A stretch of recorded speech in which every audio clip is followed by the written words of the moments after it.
यहाँ चीनी मीडिया का ये दावा भी सुनने से ताल्लुक रखता है कि जिलजाल 2 जंगी मशकों में पाकिस्तानी J-10C लड़ाका तैयारों ने यूरोफाइटर टाइफून लड़ाका तैयारे को, जो कि जर्मनी, स्पेन और यूके का मुश्तरका बनाया हुआ तैयारा है, इन दोनों तैयारों के दरमियान 9 मुकाबले हुए थे डॉग फाइट के और J-10C ने यूरोफाइटर टाइफून को 9-0 से हराया है। चीन का यह दावा कहां तक सच है ये एक अलग बात है, लेकिन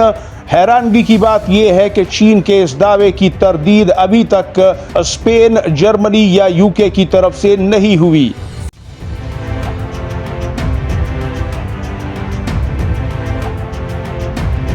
माहिरीन के नज़दीक अब चाइनीज़ और पाकिस्तानी लड़ाका तैयारों को अपनी एयरफोर्स में शामिल करने से अरब मुल्क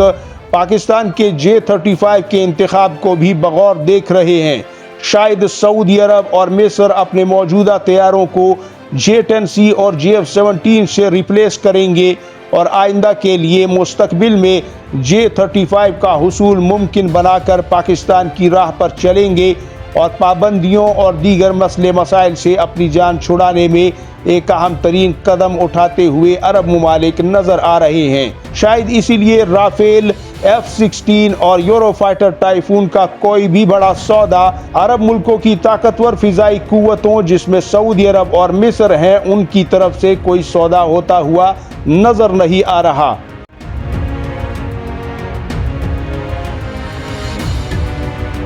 मिस्र और सऊदी अरब का यह फैसला दुरुस्त साबित होगा। क्या राफेल लड़ाका तैयारे UAE के लिए वाकई एक बहुत ही बेहतरीन ऑप्शन थे या इसके अलावा भी कुछ हो सकता था?